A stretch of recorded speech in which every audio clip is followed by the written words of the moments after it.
It's 1943. Italy has been under the fascist regime of Mussolini for 20 years.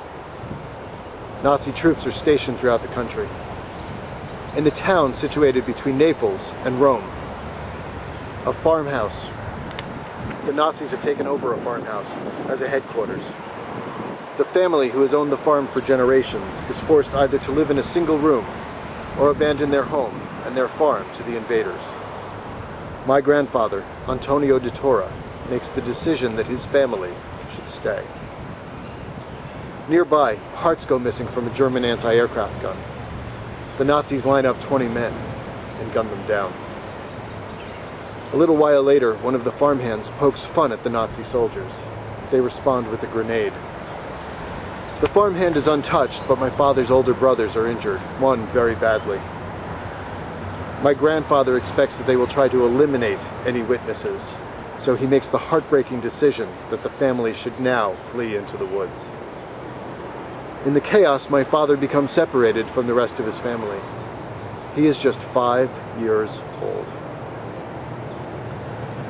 My father has only partial memories of this time.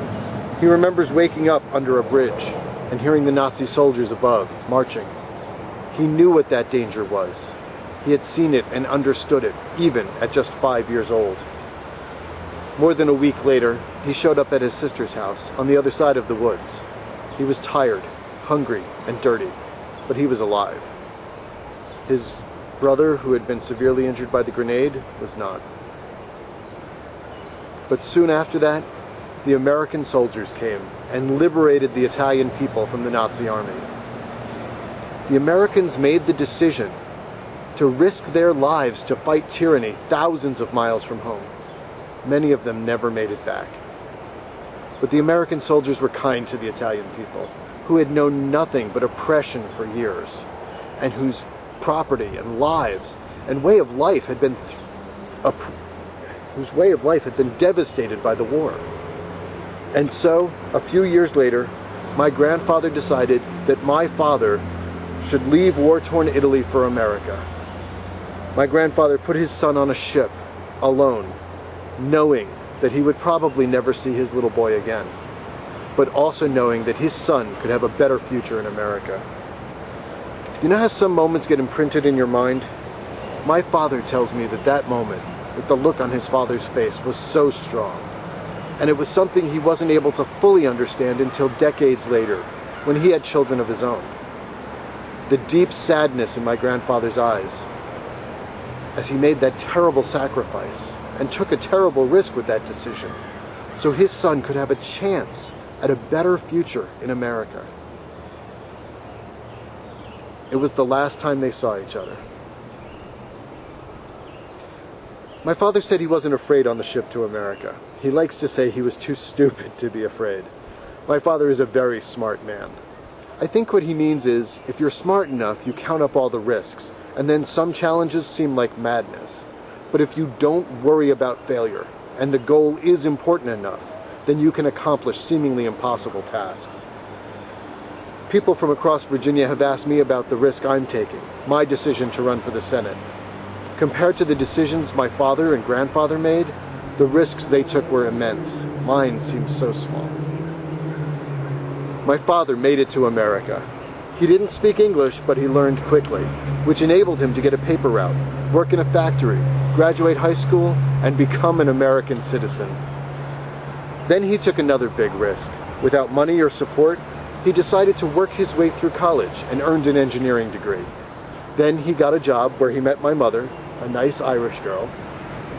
Her family has another tale of danger and hope in coming to America, as I imagine do most of the people in this room.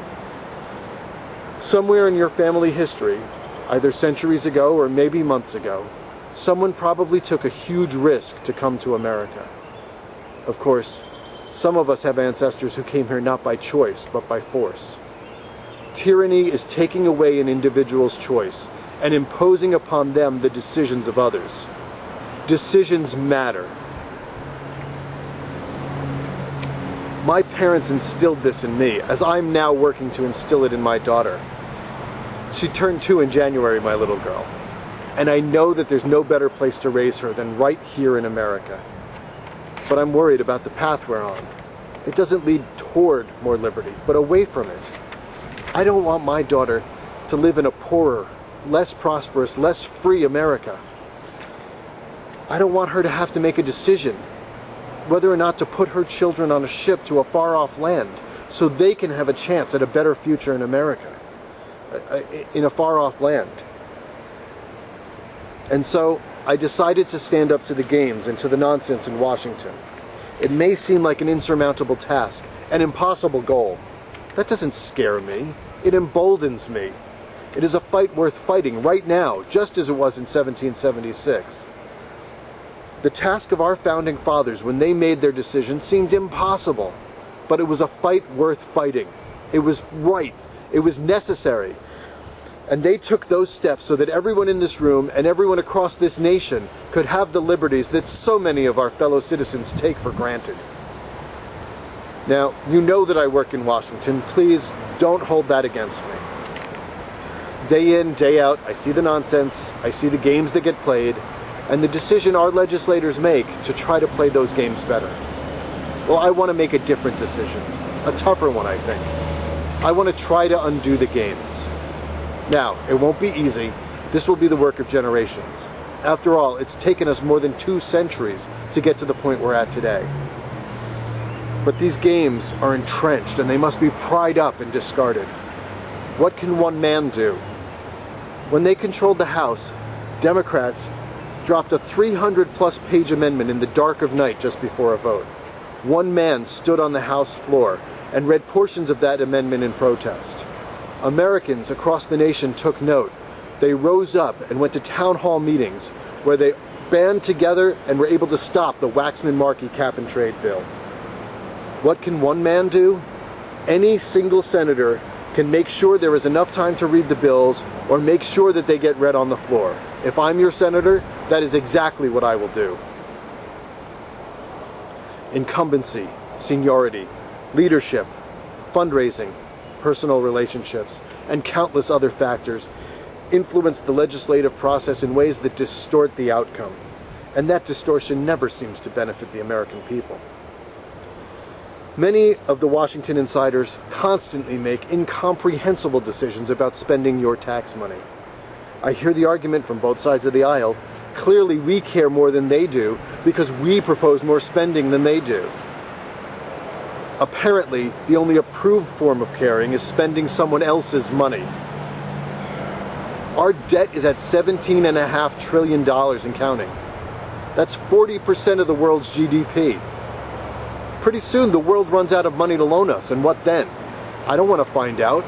I certainly don't want my daughter trying to raise her family in that world. We need to budget smarter, weigh our options better, and finally decide what needs to be funded at the federal level and what's best left to the states and to the people. Now, in my bio, you've read that my undergraduate degree is in aerospace engineering, which means that yes, I am a rocket scientist. Now, I'm not bringing that up to brag, but to simply point out that while I may not be a Harvard lawyer like President Barack Obama or like Senator Mark Warner, it doesn't take a rocket scientist to see that Congress should read the bills before they vote on them. To see that we need a reality-based budget process in Washington that is transparent, balanced, and responsible. It doesn't take a rocket scientist to see that power needs to be distributed for people to be free. It needs to be checked and balanced, and right now we have an unchecked concentration of power in Washington and an unbalanced nation. It doesn't take a rocket scientist to see that the Constitution exists to protect our unalienable rights, not to define the limits of them. To see that an unborn child is a person with an unalienable right to life. To see that an armed people are better able to defend their liberty from those who would wish to be their king. It doesn't take a rocket scientist to see that our warfighters and our veterans, the men and women who put themselves on the line for our lives in liberty, deserve far better than we've given them. And to see that our economy will come roaring back only after we eliminate the uncertainty caused by constant changes and additions to our tax code and our federal regulations. And only after we return to the principles of the free market, especially in energy, education, and health care. It doesn't take a rocket scientist to see that the factions who came into this building separately must decide to join together and unite behind our nominee for us to win in November. To see that policy experience will be vital for that nominee.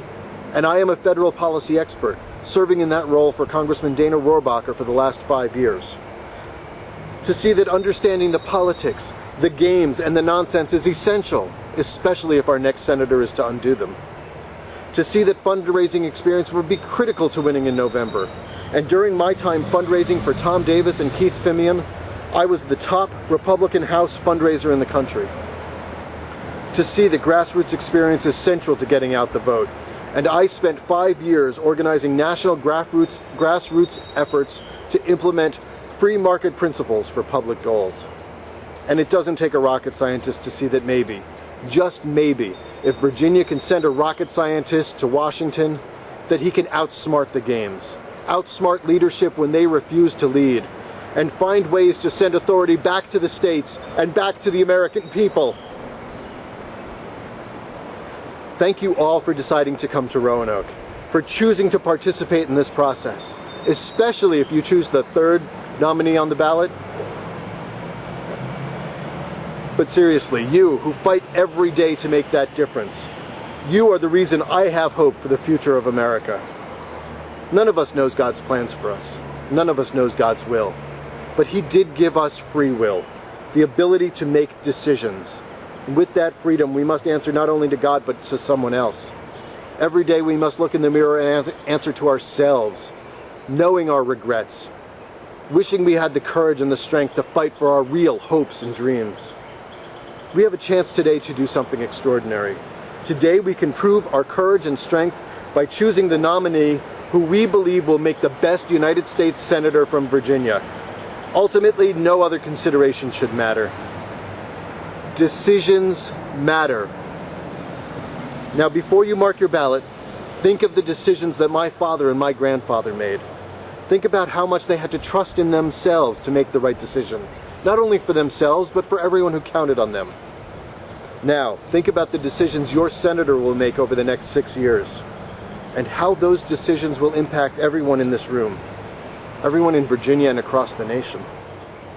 Consider the knowledge, the experience, the principles, the drive, the passion, the strength of conviction, and the willingness to fight that you want your next senator to have. It's 2014. America is under a $17.5 trillion debt. Taxes and spending keep growing. Federal regulations are invading every aspect of our lives. In a town situated between Bristol and Richmond, we have gathered here in Roanoke today to make a decision about our futures. It doesn't take a rocket scientist to see what that decision should be. Thank you.